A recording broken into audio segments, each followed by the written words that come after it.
దుర్జనులకు నృపసంగము నిర్జింపగదలచి నీవు నిఖిలాధారా. దుర్జనులను ఉదయింపను అర్జునునకు నీవు సాధివైతివి కృష్ణ. దుర్జనులకు నృపసంగము నిర్జింపగదలచి నీవు నిఖిలాధారా. దుర్జనులను వదింపను అర్జునునకు నీవు సాధి వైతివి కృష్ణ.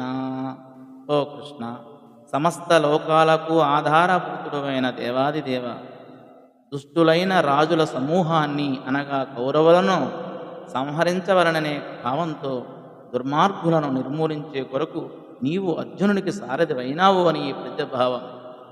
తదుపరి పద్యం. శుక్రసుత గాచు కొరకై చక్రము చేపట్టి భీష్ము చంపగా జనుని విక్రమమేమని పొగుడుదు నగ్రహ సర్వలోక నాయక కృష్ణ.